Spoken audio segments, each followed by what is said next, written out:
I used to believe my limitations were outside of me. Not enough money, not enough opportunities, not enough support. Then life did something strange.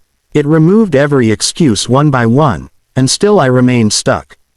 That was uncomfortable, because when the noise faded, there was only one thing left standing between the life I wanted and the life I had. My own mind. Not fate, not luck, not other people. The battlefield was internal, and that realization terrified me. Because if the prison was inside, then no amount of changing cities, jobs, relationships, or routines would save me. I would carry the cage everywhere. Maybe you've felt it too. You know you're capable of more. You feel it. You sense there is another version of yourself waiting somewhere beyond fear and distraction. Yet somehow days become weeks. Weeks become years, and the person you promised yourself you would become remains a ghost. Marcus Aurelius understood this long before neuroscience existed. He wrote that the mind becomes colored by the thoughts it dwells upon. Not circumstances, not society, thoughts. And modern psychology has quietly confirmed what ancient philosophers already knew. The human mind is not fixed. It is alive, malleable, adaptable, trainable. The person you are now is not the final draft. Which means something extraordinary. You are not trapped. You are under construction. And construction requires discomfort, not comfort. Think about it. Muscles don't grow from rest. Character doesn't grow from ease. Neither does the mind. Every challenge, every difficult conversation, every failure, every unfamiliar skill, they're all chisels. And life is carving something. The question is whether you're helping with the process, or resisting it, because resistance has become a modern epidemic. People avoid difficulty as if discomfort itself were evil. They run from boredom. They fear silence. They distract themselves from thinking. And then they wonder why their minds feel weak. A sword hidden in velvet eventually forgets what it was forged to do. The same happens to men. Strength requires friction. And perhaps the most dangerous prison isn't made of bars. It's made of beliefs. I remember staring at a project I knew could change my life. Nothing impossible, nothing extraordinary, yet my mind whispered something familiar. You're not ready. Someone else can do this better. What if you fail? Interesting, isn't it? The enemy wasn't outside. It spoke with my own voice. Epictetus once observed that people are disturbed not by events, but by the judgments they make about those events. And that sentence hit me harder than I expected. Because I realized something embarrassing. I had been worshipping my fears as if they were facts. Every limitation I accepted became a command. Every doubt I believed became a prophecy. The mind obeys whatever authority you give it. Tell yourself long enough that you're incapable, and you'll unconsciously prove yourself right. Tell yourself growth is possible, and something begins to shift. Psychologist Carol Dweck called it the growth mindset. The Stoics simply called it discipline. Different words, same truth. Abilities are not statues carved in stone. They're gardens. Neglect them and weeds take over. Cultivate them and they become beautiful. Ask yourself something uncomfortable. What dream have you already buried because you assumed you weren't enough?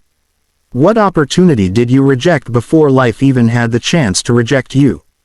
How many battles have you lost inside your imagination without ever entering the arena? Perhaps the chains aren't real. Perhaps they're inherited thoughts. Thoughts from teachers, parents, society, past failures, people who projected their fears onto you. And maybe, just maybe, those chains are waiting for your permission to disappear. Seneca once wrote that we suffer more often in imagination than in reality. And no sentence describes modern life better. People collapse under futures that haven't happened. They fear conversations that haven't occurred. They mourn disasters that exist only in their minds. Meanwhile, life itself is happening right now. But scattered minds rarely notice. I know what it's like to sit down determined to conquer the day and somehow end up conquering nothing. Hours disappear. The phone wins. The mind wanders. Energy evaporates. And then guilt arrives. Not because you were lazy. Because deep down you know you're capable of more. The problem isn't intelligence. It's attention. Attention has become one of the rarest forms of power. Everyone wants results. Very few protect their focus. Marcus Aurelius warned that a man's life is what his thoughts make of it. And yet people feed their minds like they feed stray animals. Anything enters. Everything stays. Noise, drama, arguments, endless scrolling, mental junk food. Then they wonder why clarity feels impossible. Your mind becomes whatever repeatedly enters it. Which means focus isn't something you find. It's something you defend. A man who cannot direct his attention eventually becomes directed by others. Advertisements, algorithms, opinions, fear. That's slavery with modern packaging. So I started treating focus like strength training. 10 minutes of silence. Reading instead of endless consumption. Walking without headphones. Actually being alone with my thoughts. At first, it was uncomfortable. Almost unbearable. Because silence reveals things distraction hides. But eventually something happened. My mind became quieter, sharper, less chaotic. Like muddy water settling until clarity appeared beneath the surface. And with clarity came another lesson. Emotional mastery, not emotional suppression. There's a difference. Many men misunderstand strength. They believe being strong means feeling nothing. Keeping everything buried. Never showing emotion. Never admitting pain. I believed that lie for years. Until one day life broke through the mask. Stress accumulated. Frustration accumulated. Anger accumulated. And eventually I exploded over something meaningless. Not because the problem was big. Because I had ignored everything before it. Seneca warned that uncontrolled anger becomes temporary madness. And he wasn't exaggerating. Emotions ignored do not disappear. They wait. Then they collect interest. Stoicism was never about becoming emotionless. Marcus Aurelius felt fear. Seneca felt grief. Epictetus experienced suffering. They weren't stones. They were men. The difference was they refused to become servants to their emotions. Feelings are messengers, not masters. Anger asks questions. Jealousy reveals insecurities. Fear exposes attachments. Sadness demands reflection. But emotions are terrible leaders. Imagine allowing every passing emotion to control your decisions. You would spend your life apologizing for things you said in moments that lasted seconds. Emotional intelligence begins with one simple habit. Pause. Not react. Pause. Ask yourself, why am I feeling this? What wound is speaking? What expectation has been violated? What fear is hiding underneath? That pause changes lives. Because between stimulus and response, power lives there. And power brings peace. Not because life becomes easier, but because you stop giving every emotion permission to drive the vehicle. Still, life will test you. Not once, repeatedly. No philosophy exempts you from storms. There were seasons when it felt as though life was personally offended by my existence. Problems arrived in groups. Loss, disappointment, unexpected setbacks, one wave after another. And I remember thinking, how much more? Perhaps you've asked that question too. But suffering revealed something surprising. Resilience isn't returning to who you were. It's becoming someone stronger because of what happened. Seneca said fire tests gold and adversity tests strong men. Not because suffering is beautiful, but because resistance reveals what comfort hides. Some men discover their courage in peace. Most discover it in chaos. And the strange thing about pain is this. The experience itself isn't what destroys us. Our resistance to it often does. Breathe. Observe. Accept what cannot be changed. Fight for what can. That distinction alone has saved countless minds from unnecessary suffering. Because stress grows wherever control is confused. And as we continue this journey, something even more surprising emerges. Your mind cannot reach its highest potential while your body is neglected. The ancient Stoics understood this long before science caught up. And what you consume, what you eat, how you sleep, may be silently deciding the quality of your thoughts. And that's where most people sabotage themselves without even realizing it. Your brain is not floating somewhere separate from your body. They are partners, mistreat one, and the other eventually rebels. I learned this lesson the hard way.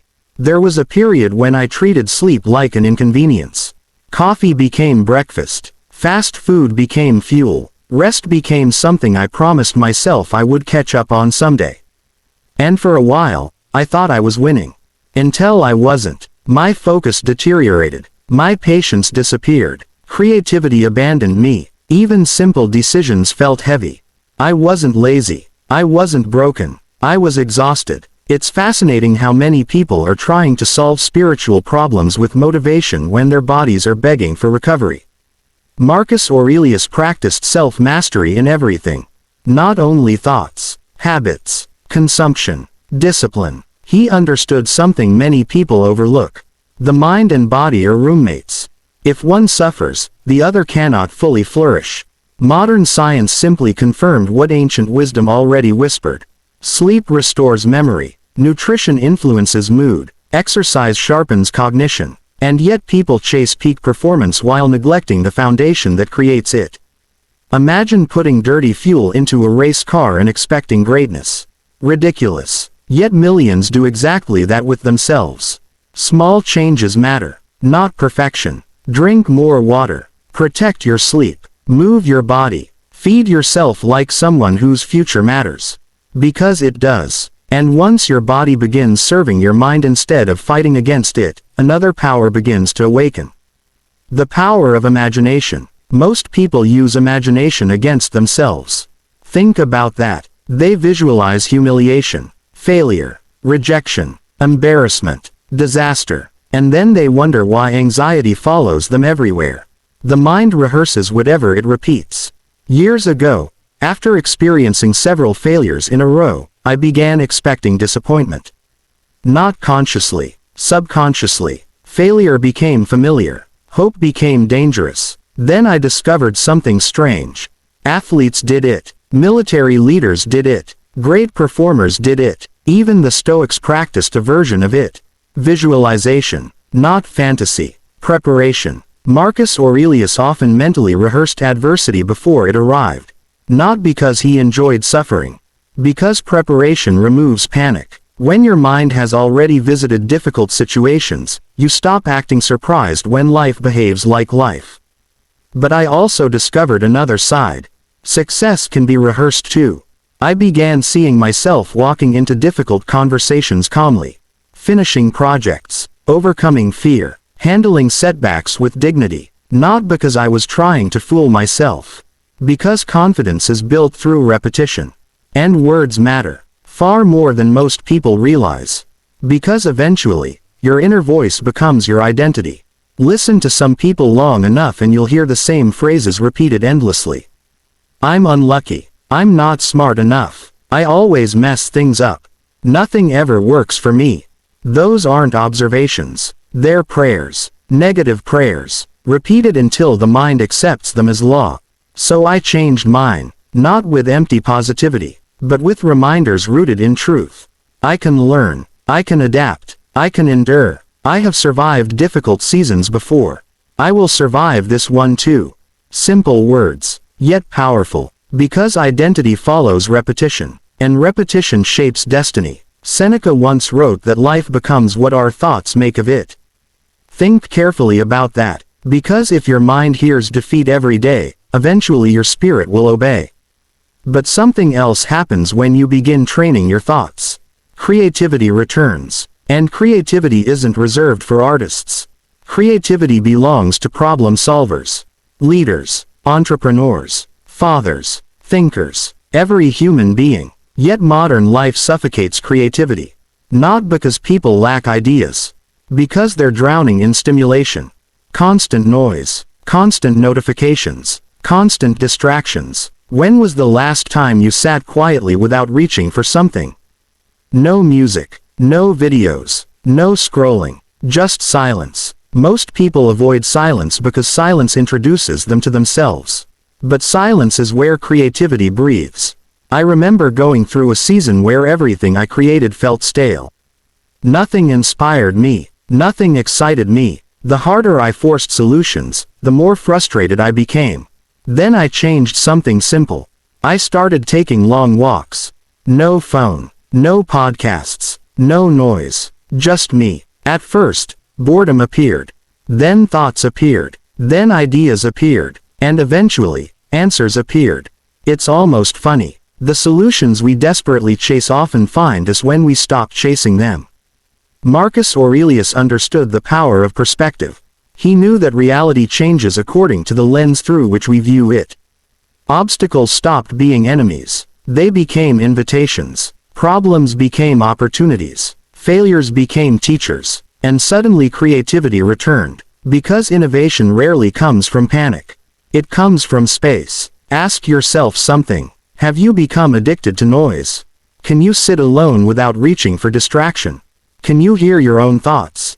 Or have you become a stranger to yourself? Because the greatest ideas often whisper. And whispers disappear inside chaos. Still, creativity alone isn't enough. Life demands something stronger. Adaptability. Mental flexibility. Life refuses to follow your plans. No matter how carefully you design them. And perhaps that's one of its greatest gifts. I remember a year when everything seemed to collapse. Plans failed. Relationships changed. Unexpected challenges appeared one after another. It felt unfair. I fought reality, resisted it, complained, and suffered even more, until I remembered Epictetus. He said it is not events themselves that disturb us, but our opinion about them. That changed everything, because I realized I wasn't suffering only from circumstances. I was suffering from expectations. Life owed me nothing. It had made no promises. And strangely, accepting that brought freedom. Flexibility isn't weakness, it's intelligence. Trees that refuse to bend break. Water survives because it adapts. And men who learn to adapt become almost impossible to destroy. Strong men are not rigid. They are resilient. They understand that plans change. People disappoint. Circumstances shift. But character remains. Instead of asking, "Why is this happening to me?" they ask, "How can I use this?" Instead of becoming victims, they become students. And that mindset changes everything. Because adversity reveals possibilities comfort cannot. You don't discover patience when everything is easy. You discover it when life delays what you desperately want. You don't discover courage in peaceful moments. You discover it when fear stands directly in front of you. You don't discover faith when certainty exists. You discover it when uncertainty becomes your companion. And slowly, challenge stops looking like punishment. It starts looking like preparation. That's why I challenge myself deliberately. Small things, different routines, new skills, difficult conversations. Not because discomfort is enjoyable. Because comfort is addictive. And addiction weakens men. The mind thrives on novelty. Growth requires stretching. The same way muscles need resistance, character needs uncertainty. Otherwise, life will eventually force growth upon you. And forced growth is always more painful than chosen growth. But perhaps the greatest tragedy is not failure. It's stagnation. Reaching a point where you believe you've arrived. Where curiosity dies. Where learning ends. Because the moment a man believes he knows enough, his decline has already begun. And that's where one of the most beautiful Stoic principles reveals itself. The commitment to lifelong learning. Not because knowledge makes us superior, but because growth keeps us alive. There was a time I believed success would finally bring rest. I imagined reaching some invisible summit where I could sit back and say, "I've made it." No more growth. No more challenges. No more uncertainty. Just comfort. But life has a strange sense of humor. Because when I finally achieved things I once prayed for, I felt something unexpected. Not satisfaction. Emptiness. Not because the goals were meaningless. Because I had confused achievement with arrival. And there is no arrival. Seneca understood this. He wrote that as long as you live, keep learning how to live. Not how to win. Not how to impress. How to live. Because life itself is a craft. And craftsmen never stop refining their work. Some people grow old, others grow wise. Those are not always the same thing. Years alone don't create wisdom. Reflection does. Humility does. Curiosity does. The willingness to remain a student does. Look around. Some men stopped evolving decades ago. Their bodies changed. Their age changed. But their minds froze. The same beliefs. The same excuses. the same fears, the same habits. They became prisoners of familiarity. And familiarity is dangerous because it disguises itself as safety. Yet beneath safety often lies decay. Nature itself teaches us this. Rivers move, trees grow, seasons change. Nothing alive remains stagnant. So why should you? Why should you become the only thing in your life that refuses to evolve? Learn new skills. Read books that challenge you. Listen to people who disagree with you. Travel if you can. Ask questions. Stay curious. Remain teachable. Not because knowledge is power. Knowledge alone isn't power. Applied knowledge is. Character is. Discipline is. Wisdom is. And wisdom is expensive. It costs comfort. It costs pride. It costs certainty. Marcus Aurelius ruled an empire, yet his journals reveal something extraordinary. He still corrected himself. Still reflected. Still questioned his assumptions. Still sought improvement. Imagine that. One of the most powerful men in history remained a student. Meanwhile, ordinary men act as though they have nothing left to learn. Pride is strange. It convinces ignorant people they have already mastered life. Humility whispers something different. There is more. More discipline. More understanding. More patience. More self-control. More truth. More growth. And perhaps that's why some people seem ageless. Not physically. Spiritually. Because they never stopped becoming. But growth isn't only about accumulating information.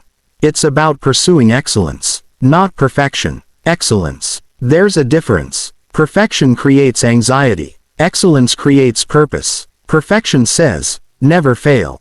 Excellence says, keep improving.